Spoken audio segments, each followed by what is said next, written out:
गाड़ी कौन से ब्रांड की है और बीवी कितनी ब्रांडेड है, ब्रांडेड बीवी कौन सी होती है। अक्सर लोग जो मेरे साथ इस चीज़ पे अड़ लगा लेते हैं कि एक औरत इतनी परफेक्ट कैसे हो सकती है, कोई भी इंसान नहीं हो सकता। औरत में बड़ी परफेक्शन है। ये एक औरत की कैपेसिटी है कि वो एक वक्त में कई काम करने की सलाहियत रखती है। अल्लाह के अलावा कोई ज़ात दुनिया में परफेक्शन नहीं रखती है।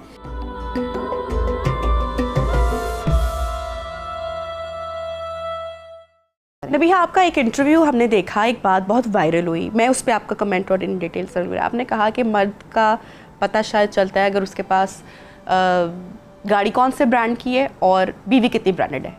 ब्रांडेड बीवी कौन सी होती है? मुझे अच्छा सवाल है ना, ब्रांडेड बीवी कौन सी होती है? मुझसे सवाल बड़े लोगों ने कहा कि ये ब्रांडेड बीवी कौन सी होती है। ब्रांडेड बीवी वो होती है जिसको कम्युनिकेशन गैप में प्रॉब्लम ना आए। ब्रांडेड बीवी वो होती है जो एजुकेटेड हो, वेल एड्रेस्ड हो, जिसको अपने तमाम घर से लेके बच्चों से लेके अपने हस्बैंड की तमाम तर ख्वाहिशात और अपनी जो है वो प्रेजेंटेशन से लेके हर चीज़ को जो है मैनेज करना आता हो। अच्छा, ये बड़ा मुश्किल काम है। अक्सर लोग जो मेरे साथ इस चीज़ पर अड़ लगा लेते हैं कि एक औरत इतनी परफेक्ट कैसे हो सकती है, कोई भी इंसान नहीं हो सकता।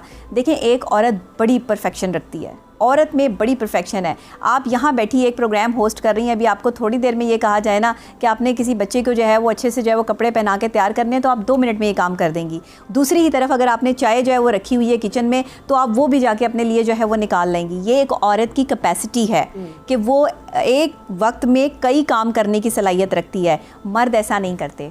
मर्द जो है वो लेजी होते हैं। 2 दिन बच्चों को खाना खिलाना पड़ जाए ना, मर्द लेजी है। अच्छा, यही क्यों? बच्चे भूखे ही रहेंगे। बच्चे भूखे रहेंगे।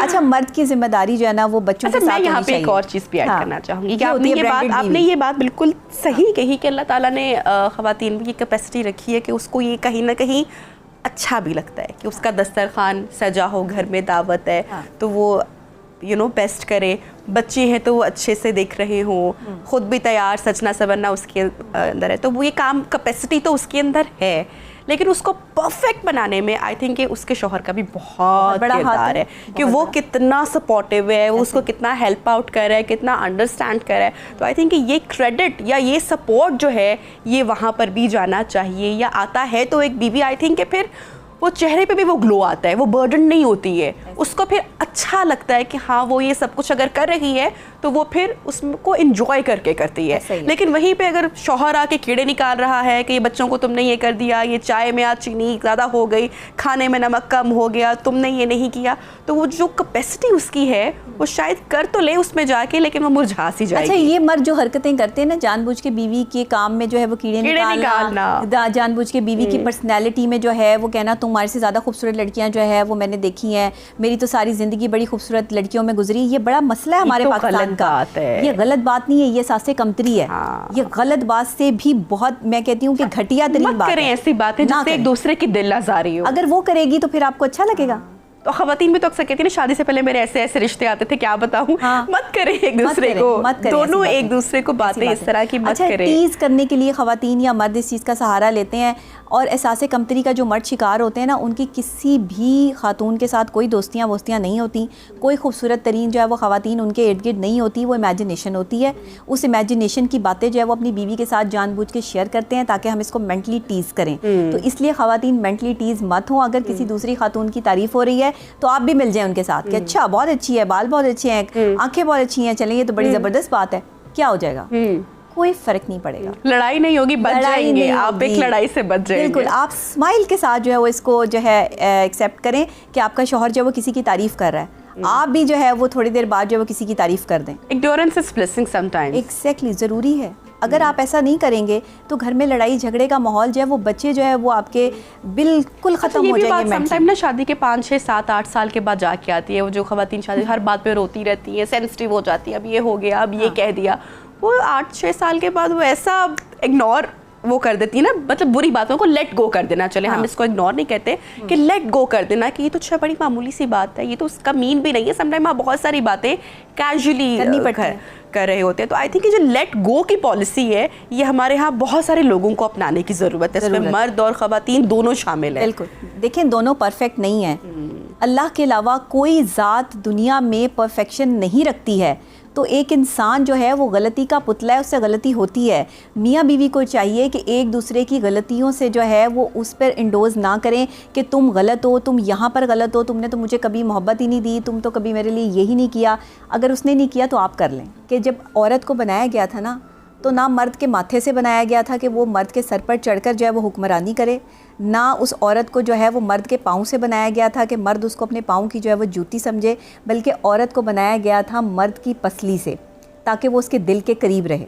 तो एक औरत का जो मुकाम है ना वो दिल में है। मर्द के दिल में घर करना सीखें। आपके शौहर को जो पसंद है वो हैबिट्स जो है वो अपनाने की कोशिश करें, जो उसको नहीं पसंद उस पर बहस ना करें। ये औरत ने करना है। आप मेरे साथ इसमें अड़ लगा लें, मुझे आप बुरा भला कह लें, मुझे आप गलत तसव्वुर कर लें ख़वातीन के, जी मैं आपको समझा रही हूँ, मर्द को क्यों नहीं समझा रही, जो मर्ज़ी करें। आप माशरे में एक डोमिनेंट पर्सनालिटी को जो है वो कभी भी डिग्रेड नहीं कर सकते। आपका जो है वो मर्दों का माशरा है।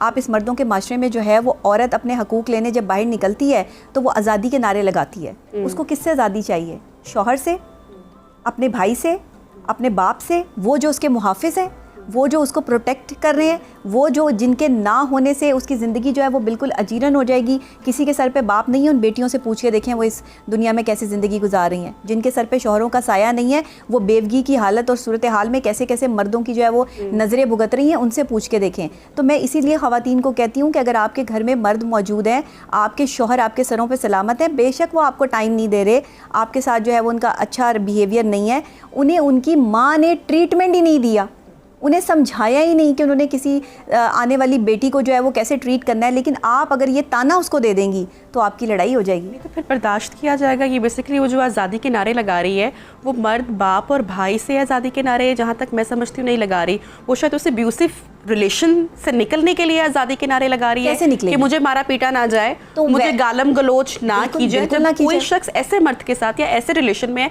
शायद ये उससे आज़ादी की पुकार है। नहीं, उससे आज़ादी की पुकार, तो फिर इस डोमेस्टिक वायलेंस पर जो है वो आवाज़ उठाएं ना। फिर ख़ुद को जो है वो मुख्तलिफ़ किस्म के रंग बरंगे छोटे छोटे कपड़े पहन कर जो है वो बाहर नाच गाना करके या अजीब से प्ले कार्ड्स उठा के जो है वो आज़ादी के नारे ना लगाएं। फिर अगर आपको आज़ादी जो है वो चाहिए ना, तो फिर आप आज़ादी के लिए या डोमेस्टिक वायलेंस पे, जो शौहर, मैं कहती हूँ, अपनी बीवी पे हाथ उठाता है, उस पर तशद्दुद करता है, ऐसे शौहर के साथ तो आप रह ही नहीं सकते। अच्छा, आप कह रही हैं कि ये जो सुबह मार्च किया जाता है इसको और तरह से रंग